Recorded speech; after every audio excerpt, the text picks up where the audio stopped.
Tuži baba.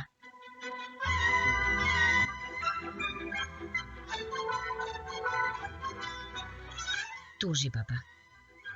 Molim, učiteljice, on mi je uzeo gumu. Učiteljica. Dobro, vratit ću ti je. Sedi. Dečak. Ismeva tuži babu šapatom. Molim, učiteljice, molim, učiteljice. Tuži baba. Molim, učiteljice, on me ismeva. Učiteljica. Nemoj, Popoviću, da ga ismevaš. Tuži baba. Kezi se. Dečak. Tuži, babo. Tuži baba. Molim, učiteljice, on mi kaže da sam ja tuži, baba. Učiteljica. Nisi ti tuži baba. Sedi samo. Tuži baba. Obraća se dečaku. Eto, vidiš da nisam. Dečak. Nisi ti tuži, baba, ti si tuži, deda. Tuži baba. Molim, učiteljice, on mi kaže da sam ja tuži, deda. Učiteljica. Nije moguće. Popoviću, budi miran. Tuži baba. Učiteljica ti je rekla da budeš miran. Dečak. Nisi ti ni tuži, baba, ni tuži, deda. Ti si ništa. Tuži baba. Molim, učiteljice, on mi kaže da sam ja ništa. Učiteljica. A šta ti njemu kažeš? Tuži baba. I on je ništa. Učiteljica. U redu. Sedite sada i budite mirni.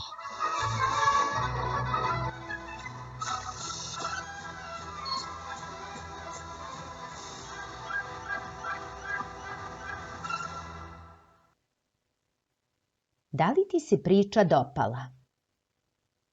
O čemu si razmišljao dok si je slušao?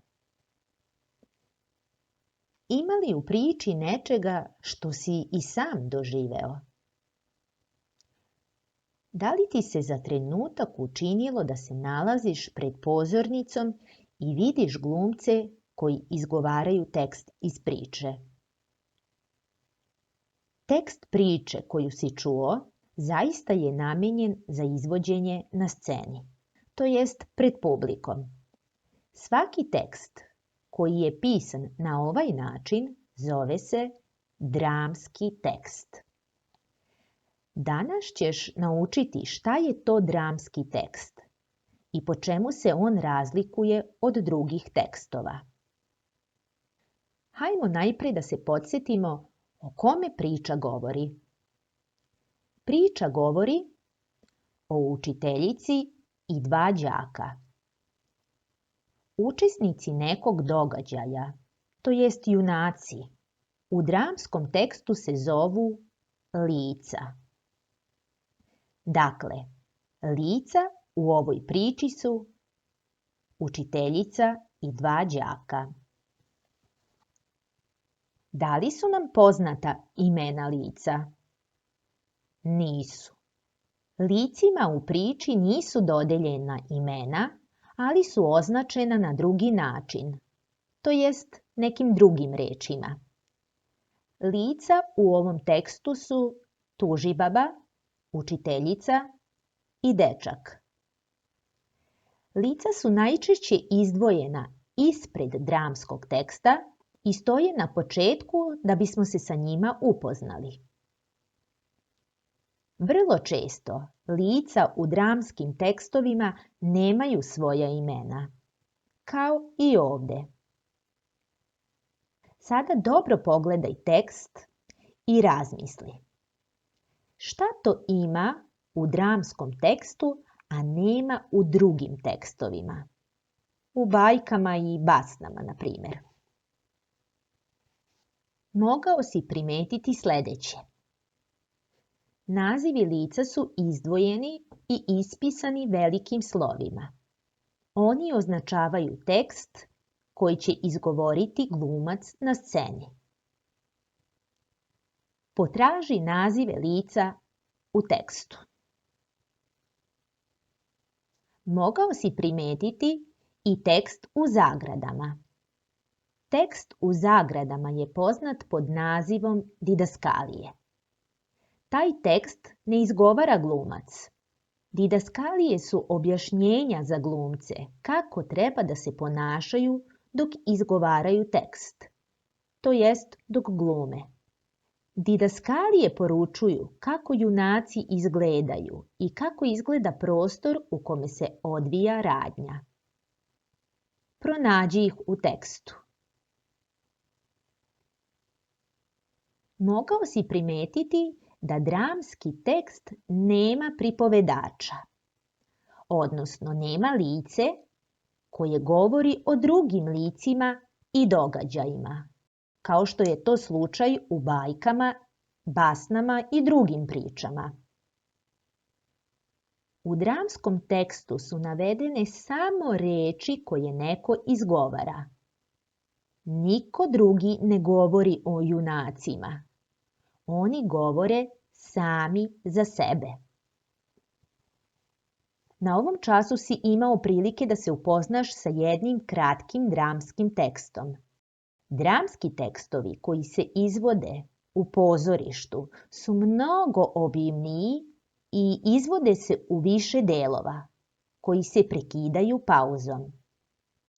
Za to vreme, dok traje pauza, menja se pozornica na kojoj glumci glume, da bi se predstavilo novo mesto i vreme na kojem su se našli junaci. Takva promjena u dramskom delu naziva se čin. Šta je potrebno obezbediti da bi se jedan dramski tekst izveo na pozornici? Najpre su potrebni glumci, ali to nije dovoljno. Glumci moraju biti odeveni u skladu sa ulogom. O tome brine kostimograf, odnosno lice koje priprema kostime. Kostimi naravno moraju odgovarati ulogama. Kralj mora biti odeven kao kralj, a prosjak kao prosjak. Glumci dočaravaju ulogu glumom i upotpunjuju je kostimima. Naravno, okruženje gde se radnja dešava nije manje važno. Izgled pozornice se naziva scena. Scenu uređuje lice koje se naziva scenograf. Lice koje komponuje muziku za predstavu zove se kompozitor. Osoba koja je glavna u pripremanju jedne pozorišne predstave zove se reditelj. Reditelj bira glumce, deli uloge koje će igrati, a zatim im daje uputstva kako da glume. On zamišlja predstavu kako će izgledati, a glumci njegovu zamisao sprovode u delo. I u filmu postoji osoba koja ima istu ulogu, samo što se zove drugačije. Zove se režiser. Ukoliko dramsko delo ima šaljivi karakter i cilj da nasmeje publiku, onda se takvo dramsko delo zove komedija. Dakle, u našem primjeru imamo komediju. Dramsko delo Tužibaba je komedija. Dramsko delo sa nesrećnim završetkom zove se tragedija. Postoje drame koje nisu namenjene za izvođenje na pozornici, već se slušaju putem radija. Takve drame se zovu radiodrame. Dakle, u radiodramama glumci se ne vide, već se samo čuju. Glumci u pozorištu mogu biti lutke. Naravno, njima upravljaju ljudi i pozajmljuju im glas. Pozorište u kojem uloge igraju lutke zove se lutkarsko pozorište. Pozorište i film su vrste umetnosti, kao likovna ili muzička umetnost. Njihova uloga u životu ljudi nije samo da ih zabavi. Gledajući filmove i predstave, čovek uči nešto kroz postupke junaka, ali ih i doživljava. Možda ti se događalo da zaplačeš zbog sudbine nekog junaka. Ili se osjetiš dobro kada se dogodi nešto što smatraš pravednim. U takvim situacijama gledalac se poistovećuje sa junacima i doživljava ih kao bliska bića. U takvim okolnostima čovjek stiče mnoge vrline i uči se da bude bolji, gledajući postupke drugih lica. Podsjetit ćemo se onoga što je novo za tebe. Danas smo naučili šta je dramski tekst, komedija i tragedija. Zatim, naučili smo šta je scena, ko je scenograf, a ko kostimograf, ko je reditelj, lice, šta je čin, a šta radiodrama i šta su didaskalije. Dramski tekst koji si čuo danas izgovara jedna osoba. Jedan glumac predstavlja 3 junaka. Tekst se ne izvodi na sceni, odnosno pozornici, već se čita. Zbog toga glumac izgovara nazive likova što glumci na sceni ne rade. Pročitaj tekst još jednom i dobro razmisli o sljedećem. Kako se osjećaju likovi iz priče?